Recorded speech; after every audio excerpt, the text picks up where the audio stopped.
But without further ado, I'd like to introduce our keynote speaker tonight, David Meltzer.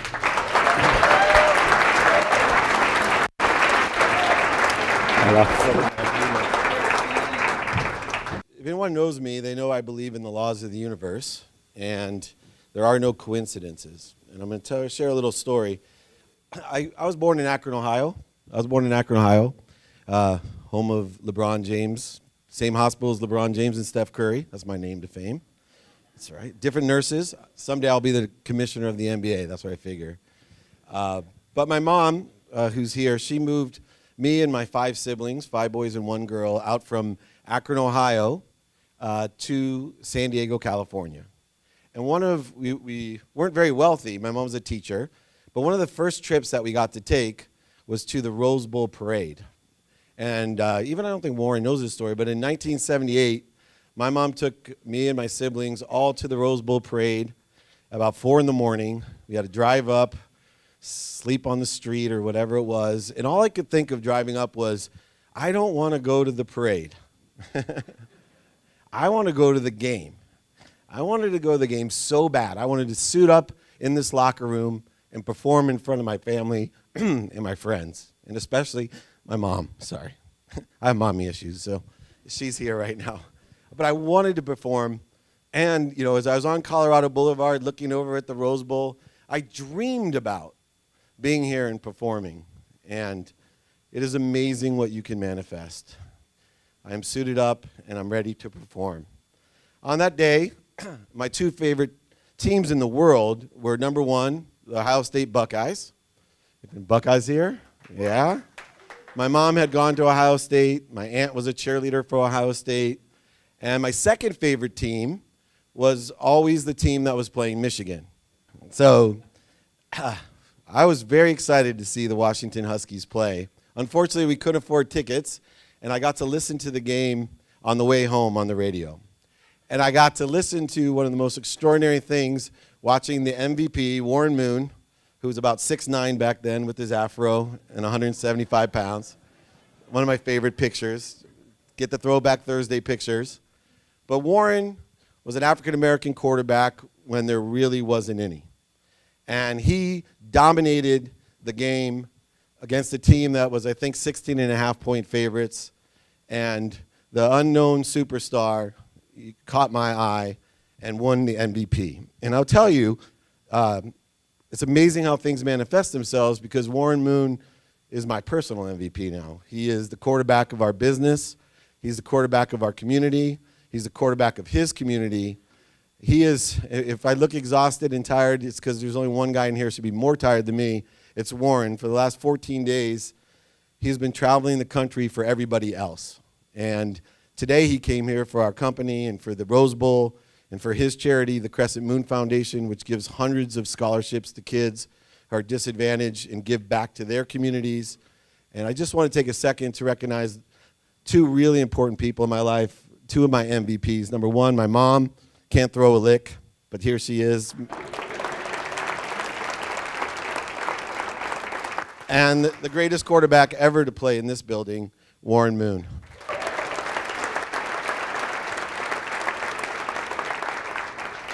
Now, I decided that on that day, that if Warren Moon, an African-American, could play quarterback, then I could be a professional football player. It's even more rare that you have a Jewish quarterback than an African-American. But like I say, it's amazing what you can manifest, because almost every Saturday now, they have a Jewish quarterback playing here. Pretty interesting. Well, I wanted to be an NFL star, and I worked really hard. I worked on the skills to be a football player. I gained the knowledge how to be a football player, and I definitely had the desire. I also was 5'7" and 147 pounds. But I did work really hard, and I became a college football player. And I played right across the freeway here at Occidental College. There we go. And it was a long list of colleges I had to choose from. I'm sure it was like Warren. Yeah. And we were really good. But I soon realized that my NFL star dreams, some things you just can't manifest in this lifetime.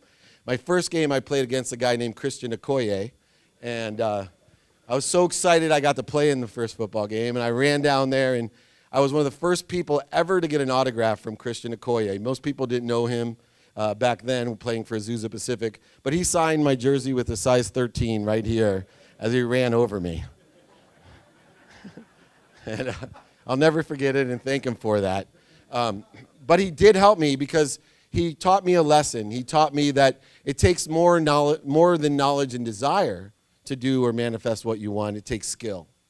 And I realized on that day that I probably didn't have the skills to be a professional football player. So, like every other nice Jewish boy who wants to make his mom proud, I decided I'd be a doctor. And I went to go visit my oldest brother who was doing his residency at UCLA, and he was in the hospital, and I visited him, and I said, oh, man, I hate hospitals. My brother looked at me like, are you kidding me? You're going to be a doctor, and you hate hospitals? I go, yeah, I want to be a pediatrician like my uncle. I want, little kids and help them, have a nice neighborhood. I don't want to be in a hospital. And my brother gave me a great piece of advice about knowledge. You need to be more interested than interesting. And that really stuck with me because later on in life, when I ran Leigh Steinberg, the most notable sports agency in the world, so many people would come up to me without any knowledge of what it's like to be a sports agent and tell me, Mr. McGuire, I want to be just like you. I'm thinking, oh my God, be more interested than interesting, please. Well, I decided not to be a doctor that day. And like every other nice Jewish boy, I decided to be a lawyer. And that stuck with me. I went to law school, and I studied oil and gas litigation. I thought I'd be rich being an oil and gas litigator. And when I graduated law school, I had two choices for jobs. It wasn't an NFL star. It was oil and gas litigator or to work in the internet as an entrepreneur. And, of course, I asked my mom here. She's going to dread coming. She'll probably never come to another speech. But I asked my mom, I said, what should I do? I got this great litigation job, or should I work in the internet? And God bless my mom, who's always given me great advice. She told me, son, you definitely want to be a real lawyer, because this internet thing's a fad. Sorry, Mom. I learned a great lesson that day, though, that just because someone loves you, and unfortunately for me, my mom loves me so much, and I would lie in front of a bus for her. Just because someone loves you doesn't mean they give you good advice. And it's true. Sometimes we take those advice from people that don't have the knowledge of what they're talking about, and because they care so much about us, we then resent them for making decisions for us. And so I learned a very valuable lesson. I did decide to be an entrepreneur, and I realized that I needed that knowledge, skills, and desire to be an entrepreneur. And what was that definition of an entrepreneur to me was somebody that knew how to monetize innovation. If you know how to monetize innovation, it's not just good enough to invent things. It's that guy that can take it to market. There's a million great ideas out there, but it's the guys who know how to take it to market and make money from it. People who know how to monetize innovation. And then I went today, and I actually looked up the definition of innovation, and it blew me away. Once again, there's no coincidences. The definition was those who take action or process in innovating. That's the definition of innovator. And those who create, those through action, take their imagination and create reality.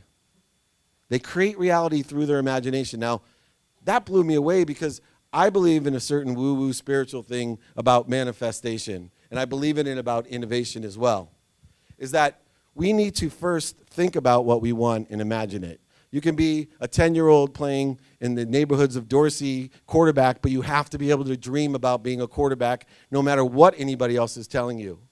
You have to be able to dream about it. The interesting mathematical thing about dreaming and thinking is that the minute you think about what you want, whether it's to be a doctor, a lawyer, a quarterback, a journalist, whatever it may be, the minute you think about what you want, it becomes a possibility. You've increased your mathematical chances of being successful or creating what you imagine and making it a reality.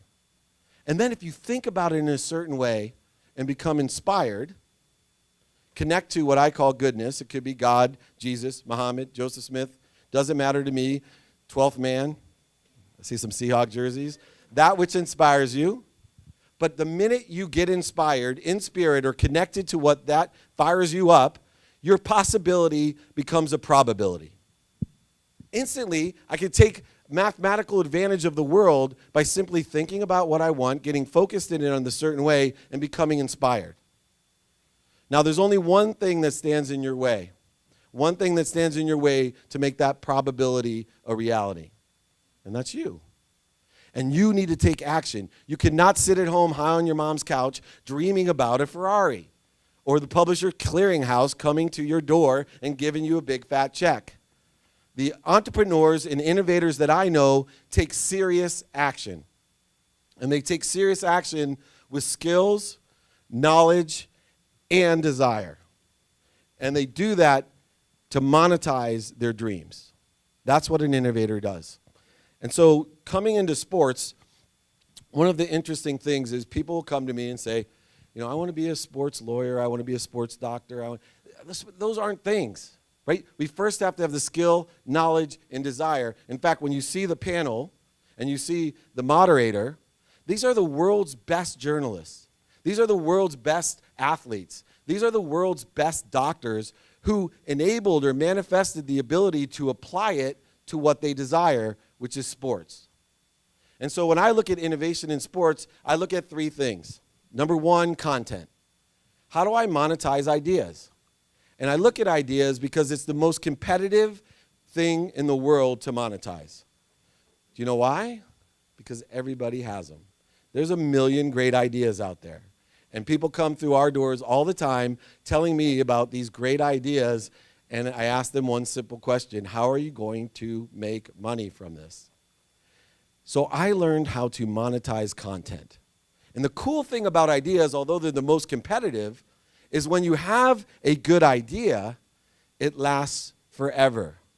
And I learned a valuable lesson when I looked and I saw that I have a 7-year-old son, and he was watching the Mickey Mouse Club on YouTube. And I just kind of glanced over and I said, that can't be right. 420 million views.